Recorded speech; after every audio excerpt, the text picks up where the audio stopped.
The headlines. Police beef up security in Abuja as Labour solidarity protest with ASU continues. NEMA receives another batch of 175 stranded Nigerians from Libya. How Nigerians cope with digital age. And on the foreign scene, 4 killed as 7.1 magnitude earthquake hits Luzon Island in Philippines. Hello and welcome to Trust TV News Update. I am Ibrahim Yusuf.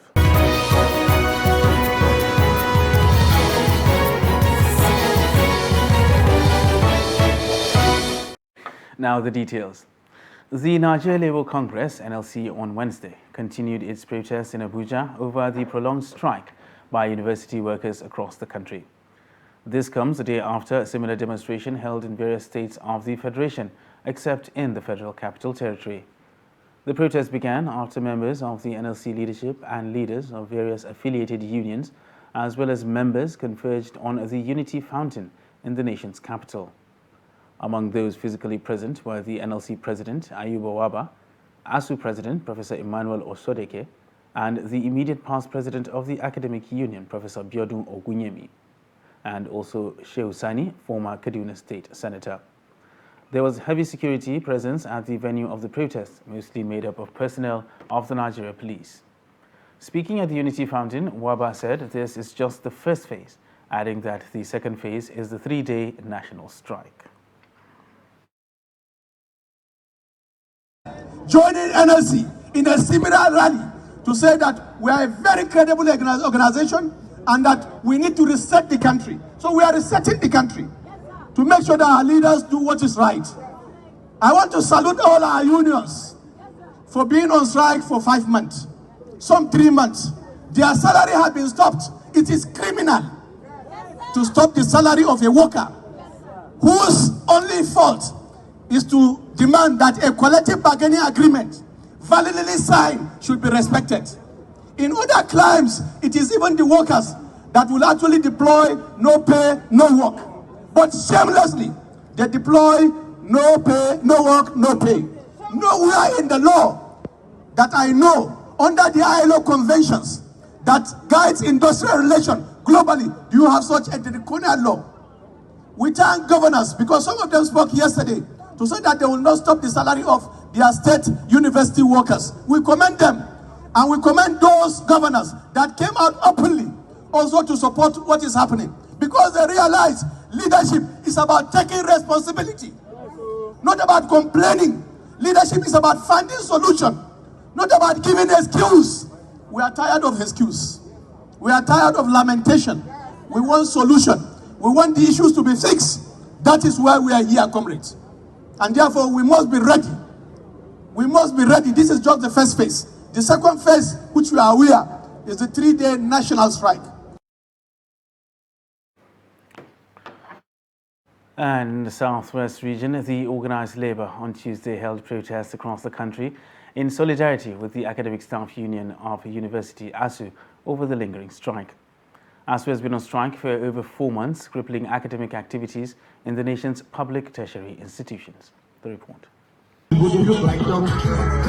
In Lagos State, members of the Nigerian Labour Congress, NLC, and other affiliate unions converged at Ikeja Underbridge, from where they marched to the State House Alausa. Some of the unions present were NUPENG, NASU, ASU, and the NUT. Today is an historical occasion. Yes, we are here all making history. We are in the process of reclaiming our country. Solidarity forever. In Kwara State, the Nigerian Labour Congress and its affiliate unions staged a protest from the Labour House in Ilorin to some major streets in the state capital. The protesters called on the federal government to attend to the needs of the university workers and allow the university system to run seamlessly. Chairman of the Nigerian Labour Congress, Kwara State, Isa Ore, said that the Labour will declare a 3-day strike should the federal government refuse to address the demands of the university workers. The problem is that there was an agreement between the ASU and others in the university between the federal government and the universities for over 2 or 1.5 years now. And up to now, the federal government are yet to implement what they are signed for. Today, government is practicing what we describe as neo-liberalizations of the educational system, making sure that children of the poor will not have access to quality education. And as a symbolic sign, the Nigerian Labour has decided to come and make a voice to support the struggle of ASUU towards ensuring that we have a better educational system in the country. In Osun State, the protesters moved from the Ogoluwa area of Oshogbo, the state capital, to the State House of Assembly in support of ASUU. Police and operatives of the Nigeria Security and Civil Defense Corps stayed with the protesters to prevent a breakdown of law and order. The significance of this protest is that we want the ills in the educational sector of Nigeria to be corrected. The situation whereby our political actors are sending their children abroad and the children of the poor masses are resident in Nigeria hoping that they will get better education in Nigeria is being dashed, is no longer acceptable. It's a no-no. Anybody that is coming to a political office should be ready and be prepared to allow their children to school in Nigeria so that adequate funding will be provided. Adequate funding and equipment will be provided in the various institutions. That is the essence of the protest of today. Meanwhile, in the Northwest, the peaceful rallies in solidarity with the Academic Staff Union of Universities ASUU witnessed massive turnout as the Nigeria Labour Congress in the zone also joined their counterparts across the nation to draw government's attention to the plight of ASUU. The report.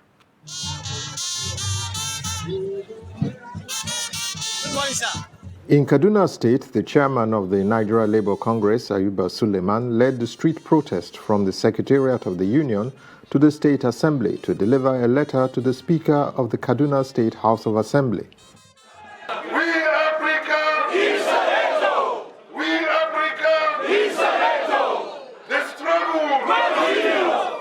From Katsina State, the peaceful protest led by the state NLC chairman Hussaini Hamisu Yanduna was also supported by the Nigeria Union of Teachers, Nigeria Union of Local Government Employees, Judiciary Staff Union of Nigeria, and the National Union of Road Transport Workers. Students' unions were not left behind, with most of the members seen carrying various placards with different inscriptions and chanting solidarity songs such as "No lectures, no election." On arrival at the Katsina State House of Assembly complex, the state NLC chairman was received by the Speaker of the State House of Assembly, Taisu Megerizango, and some selected members of the Assembly. The Speaker of the State House of Assembly appreciated the peaceful conduct of the protests, giving assurances that the Assembly was strongly behind them. This district, Mr. Speaker, has manifested in a strike for the past 5 months and has come to a huge cost for the students, the university staff, the government, other stakeholders, and the entire country.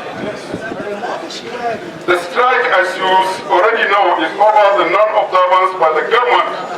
The agreement is voluntarily entered into with the unions. I try to appeal to you to use your good office and good conscience to get the foreign government to bring out to an end to this strike action. In Kano, the state NLC chairman Kabiru Ado Minjibir, who led affiliate unions on the Solidarity rally, said they were delivering the message of resolution of the NLC national body to Governor Abdullahi Ganduje to intimate him on the need to intervene to resolve the lingering strike in universities. And following the federal government's shutdown order, schools within the FCT are preparing to halt academic activities despite the ongoing National Examination Council NECO test for senior secondary schools, as well as terminal examinations by other students. Musa Luka tells us more. Insecurity in Nigeria has been the major challenge for almost all sectors in the country, with education not spared. With the order affecting both public and private secondary schools, education in FCT will be brought to total halt as Academic Staff Union of Universities (ASU) has been on strike for over 5 months. This follows intelligent report of threat to some schools within FCT and the attack in Buari area of the Federal Capital Territory. A visit to some schools within FCT revealed that students who ought to be writing NACO were in school but not participating in the exams, while principal officers declined comment. At the junior secondary school Wuse Zone 3, the principal, Olukemi Adebimpe, agreed that the safety of lives comes before education, hence the need to hold academic activities. The security of the children is more important than is more important, and that is why the federal government said that all schools should close latest Wednesday, 27th July. By next week, Wednesday, they're supposed to close for the session. So these few days, about let me say about 5 days, it's only 5 days now that we are missing. If we close tomorrow, Wednesday, we are having Thursday, Friday, then Wednesday next week we are supposed to close for the session. So that 5 days cannot affect the school calendar. So everything will be okay, whatever and I don't think there's not going to be any adverse effect on the learners, because already we have finished our syllabus, we have finished, it's just for them to write exam, and which the only thing is the stress on the students, because we have to increase the number of subjects they write daily. While these schools take a break over insecurity, one question that Nigeria are asking is, what will government do differently to change the security situation before the students resume to school? Musa Luka, Trust TV News, Abuja. And still on insecurity, the Nigerian army has confirmed that 3 soldiers were killed during the attack on troops of 7th Guards Battalion on Sunday by suspected terrorists in Buari axis of the Federal Capital Territory.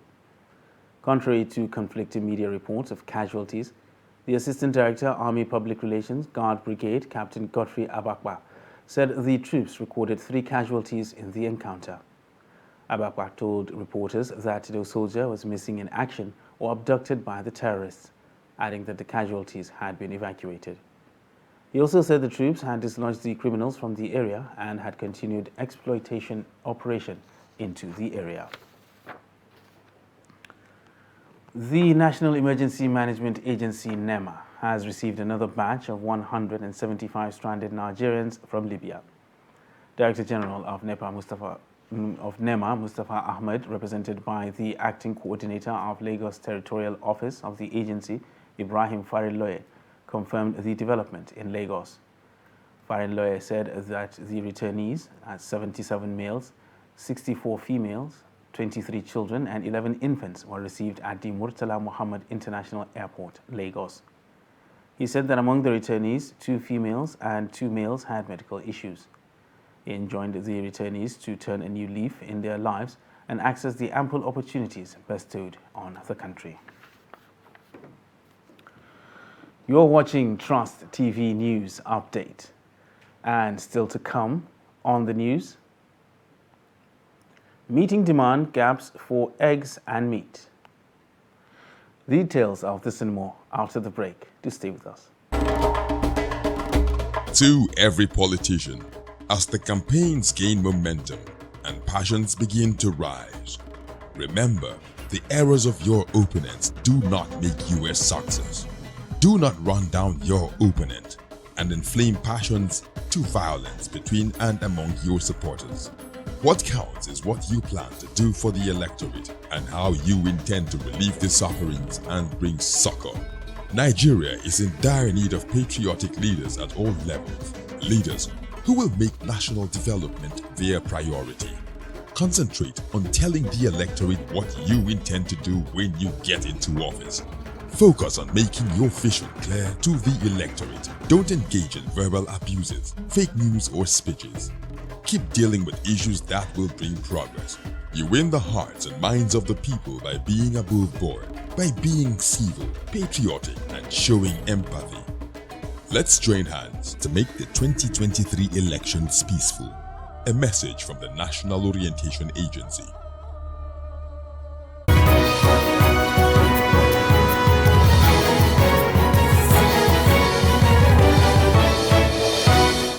Welcome back, and thanks for staying with us on Trust TV News Update. Now another look at our top stories. Police beef up security in Abuja as Labour solidarity protest with ASU continues.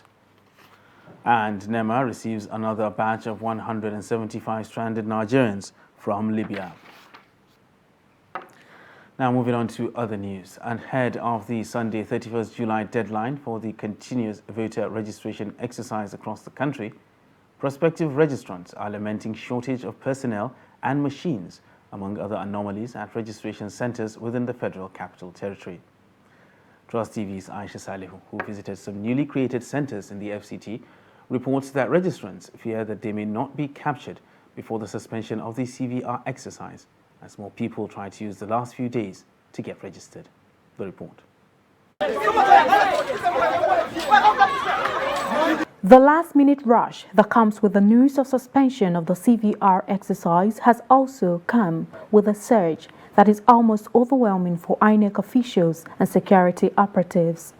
Prospective registrants complain of unfair treatment by officials and worry that this may end with the unfortunate news of them not being able to be captured within the last few days. Look at the whole population, the population of more than 200 people. You can see only 2 laptops.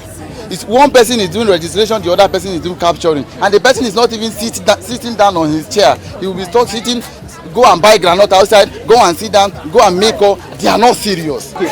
I've been here for 1 week trying to struggle to register. I told you this thing. Most people have been here since 2 o'clock, 3 o'clock. They haven't done theirs. I said it's based on familiarity now. To address some of the challenges, the INEC FCT Resident Electoral Commissioner Yahya Bello at an earlier press conference had noted that since the initial extension of the deadline, the Commission had created more centers, mobilized more machines and personnel.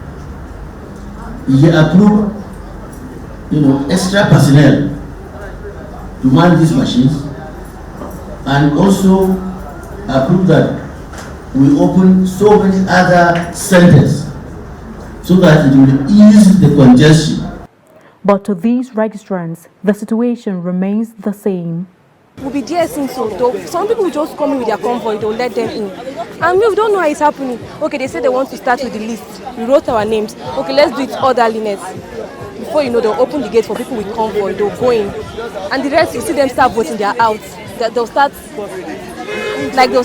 doing their voters card for them. They are out. Registration center close to our area, they have been there and they are not more working there. And people that have been going there, they say the crowd is too much and the machines are few. Okay, look at us now that we are here. How can one person be attending to 500 people? Since morning, some people left their work, left everything. Just have to sacrifice a day. My own is not even a day, 1 week. Kubwa, no. Duse, no. Central area, they have to divert that waiting now. Even the fuel itself, they increase it, but yet we are still blowing left and right. The CVR exercise, in spite of the many challenges, continues till its suspension on the 31st of July 2022. Aisha Salihu, Trust TV News, Abuja. And another pilgrim on this year's Hajj exercise has died in the Holy Land. Executive Secretary of the Niger State Pilgrims Welfare Board, Umar Lapai, on Wednesday, identified the pilgrim as Mamman Nasuru Zungiru from Mushishi local government area. According to the Executive Secretary, burial rites and prayers for the pilgrim will be conducted by Saudi authorities. Now, this brings to 5 the number of Nigerians who have died while participating in the 2022 pilgrimage. The Central Bank of Nigeria says Nigeria is the largest producer of eggs and the second largest producer of chicken meat in Africa.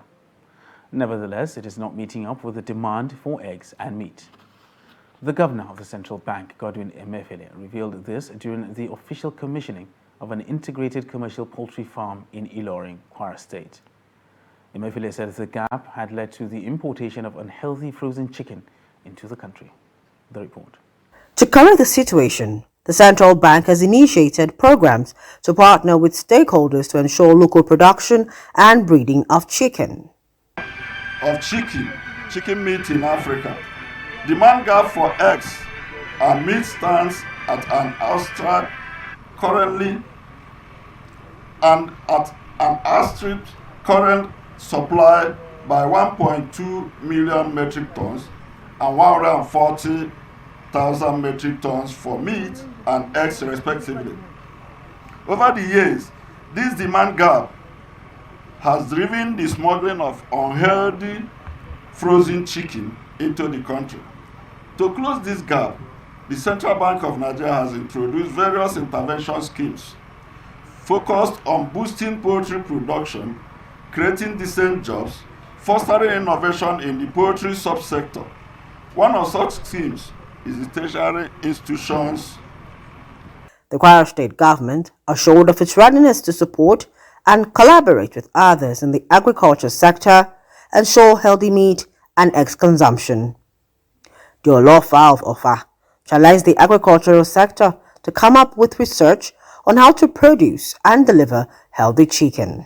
Exciting to note that Kwara State is committed to maintain conducive environment for agriculture and particularly for livestock production. We are reiterating the support of our administration in livestock production in Ilorin.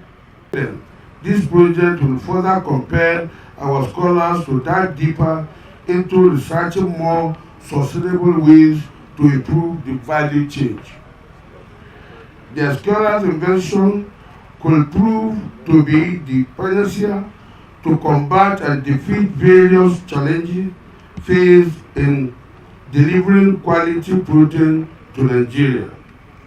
From a nutritional point of view, chicken meat and egg provide highly quality protein and important vitamins and minerals for healthy living. Likewise, the economic importance, if harnessed properly, can contribute significantly to the GDP of our nation. Adding that Nigerian poultry subsector is a trillion-naira industry with huge potentials for individuals and national socio-economic development that must not be neglected. Now, as the digital age continues to grow and thrive, people around the world are becoming more dependent on the internet. Nigerians are not exempted from this dynamic, and this has thrown up the question, can life as we know it function without internet access? Chamun Dabeng sets out to find out. There is no question about it. Since the advent of the internet, life has become easier. Through the internet, information is more readily available, while at the click of a link, people can buy groceries, make connections, and even access money from the comfort of their homes. As the internet continues to ease day-to-day life, can Nigerians go back to functioning without it? What are we in actually? The Y2K age. It's all about data, the global village, and you see, I will speak for myself actually here. So I am so addicted to data. I consume virtually about 50 gig every month. And that is not enough actually, yes. So thinking I'm going to be consuming more data as time progresses because we get to download. But I mean, we just depend on the internet because everything we want is in the global the wide world web, right? It is overwhelming. Understand? I think because I mean when you get to buy data, like you buy monthly and it finishes in 3 hours. You understand? So I think they should have a turnover on the data culture, if I may say, in Nigeria. Yes, I think it's overwhelming. They should have more of when you subscribe monthly. You understand? You get to use it for a month and no interception. You understand? To function without the internet right now, I don't think it's really that possible. For a vast majority of people, I don't think it's possible. It's something that you need. It's a need. It has become a need. So you just have to. You don't have a choice than to just use the internet. According to the latest figures released by the Nigerian Communications Commission (NCC), about 206 million citizens subscribe to the internet. The internet has become a part of the budget in many homes, just like transportation or food.